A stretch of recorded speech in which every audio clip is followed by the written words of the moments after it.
Today's episode is presented by LodeStar, the fee experts.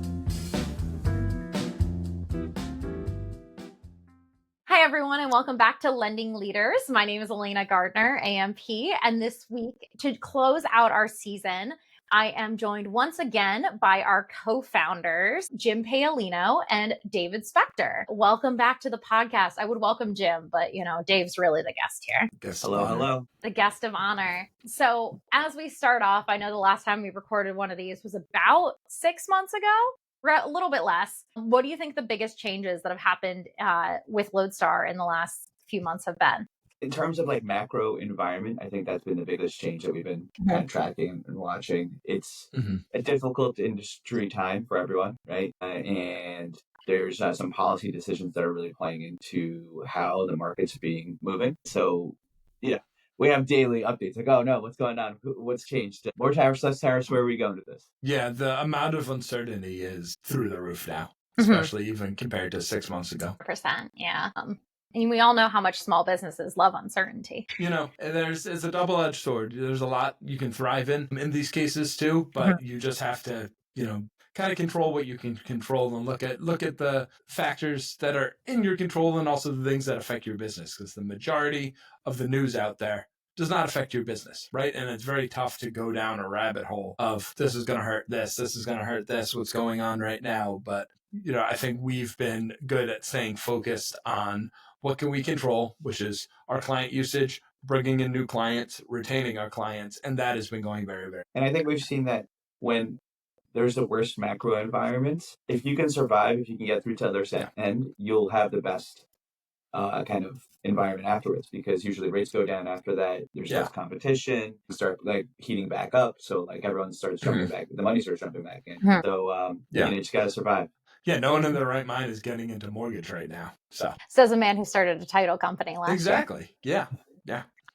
Too. So with that kind of in mind, what would you say in your control? What is the biggest thing you've done for LodeStar in the last, let's say, 3 to 5 years? So this is actually a question I asked in the first ever interview that I did with you guys. I believe it was 4 years ago in season 1. And I'm interested to see how similar your answers are. Oh, you have to remind us our answers after. Okay, yeah, I got you. Dave, do you want to go first or do you want me to go first? You go first. I got to think of this one. The success, especially because I was looking, it was 2022 when we changed our vision to we are going to be the experts in closing costs. So I would say focus. I would say the focus that we've had over these last few years have allowed us to gain market share and really carve out our niche in a way that has allowed us to grow despite the industry being down, flat, not doing anything too special right now. And on a more kind of personal professional development, I've been a member of my business group Vistage for 3 years, and that's really helped a lot, in my opinion, of really seeking out those mentors and kind of learning from other folks running businesses. So focus and learning from people who are doing a lot better than us would be my two. This is what I might have said. I don't remember. But I think the environment we created for our employees to be able to thrive, because I think oftentimes, especially now, we're so far past the point of where me and Jim impact the business on especially a day-to-day operation, that we have people that like to work here and that do a great job. Hopefully they like to work here.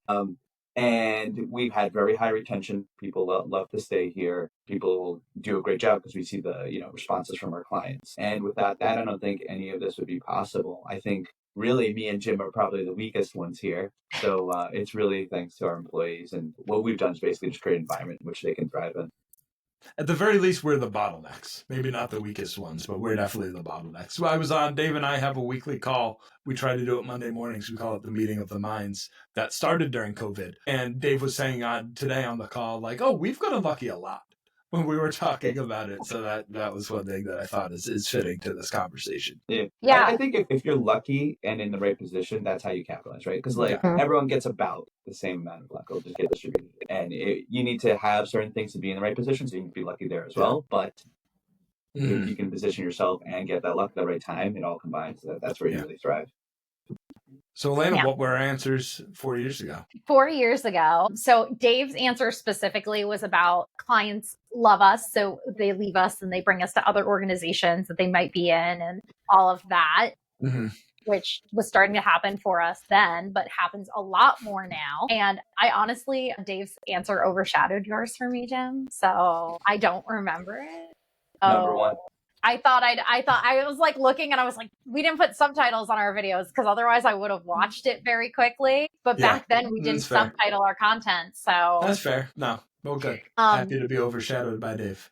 I think you did say something very smart and eloquent, if that makes you feel any better. Sounds like me.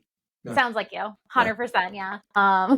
Jim talks pretty. Jim does talk pretty. And I think as we kind of go forward, one of the things I always ask in this interview at the end of the thing is, where do you think we're going in the coming months, years, all of those fun things?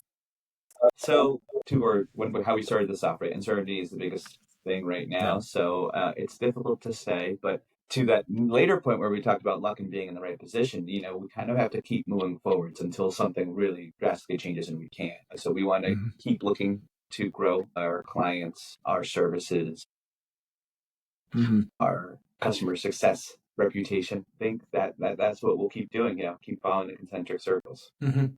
Yeah, I think Dave kind of hit on this by saying that, there's a lot going on between just Dave and I, right? In some ways, we're the weakest ones, or like I said, very least the bottlenecks. And I think a big thing is just us getting out of the way a little bit and then letting our employees be the ones to help create new initiatives, figure these out, Alayna, like what you did with Thirsty Thursdays, or, your shout outs in the industry. We've had people internally create mentor programs and other things. And a lot of that has happened without any involvement from Dave and I, which is great. That's good. We want a lot more of that. So letting our employees do that, as well as kind of leaning into our clients, because of the type of company we have a lot more clients than the normal vendor. And that's a big asset to us. So how do we use that asset, and how do we help figure out what our new products and ideas are based off clients' feedback? Like one feature we're working on now that we're incredibly excited about is leveraging AI in a way that I think makes a lot of sense for our product. Came from a client. It was pretty much just handed to us from a client, right? So we still have to implement it and figure it out and do all of those things, but it wasn't an idea that we would have had. If you locked us in a room for a week, we wouldn't have come up with it, right? So, and honestly, Dave and I would have slept most of that time if you locked us in a room for a week right now, too, with 5 little kids between the two of us. So, I'm sure we'd order some food. Yeah, definitely. Room service would be a must. Awesome. Well, with that, I think we're pretty good here. I think we've answered the big questions and all of that. Is there anything else that you'd want to share with our audience today before we wrap up? I can't ask you the LodeStar question because I feel like you both have answered it probably 30. I don't know. I don't think so. Well, we can let you close this out. Biggest changes over the last 3 to 5 years. Oh gosh. People know about us. I think that's my biggest change. Is, when I first started almost 5 years ago, it just kind of came down to I'd go to a networking reception and people's eyes would kind of glaze over when I mentioned where I worked, and I'd have to do the whole rigmarole of explaining and giving the background. And now everyone, for the most part, has heard of us. They might not know what we do, but they're aware of us as a brand. And that's honestly such a huge lift when you start a sales conversation. When I go to conferences, originally it was, what's LodeStar, Lone Star, what do you guys do? Now it is, Alayna, right? It's pretty much what the difference. Alayna. Yeah. Like, oh yeah, Alayna's there. Like, yep. I do work Absolutely. at LodeStar. Yeah. Shocker, everybody, in case you didn't know. Credit to you to getting out there and getting that word out there. And, like you said, our largest problem isn't that no one knows about us right now. Yeah, so that's not our problem anymore. Yeah. It's a beautiful thing. Yeah. And I think that's what our largest problem is right now, but at least it's not that. So it's not that. Yeah. And I think that's going to be what we work on, right?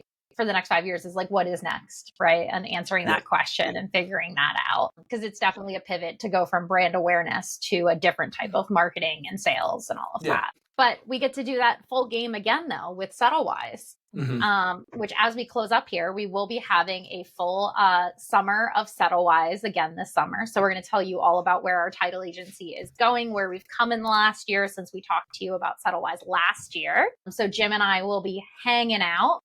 We might have a little bit of a theme for you. We're working that out. We are going to this is our last episode for this season. So we will be back with the summer of Settlewise in July. So we'll run a limited run from July and August. So you won't see us in the month of June, but That doesn't mean anything terrible has happened. We will be posting some of our old episodes via email and all of that fun stuff, so you can catch up on things you might have missed from Lending Leaders. Yeah. Thank you for another great season, carrying the weight of the hosting. I had even less excuses this year. So our first end of finale was the first time I ever hosted Lending Leaders to interview you and Dave. So it just feels right that we're ending season 5 here yet again. Perfect. Great. Awesome. Well, thank you guys all so much for watching, and we'll see you in July.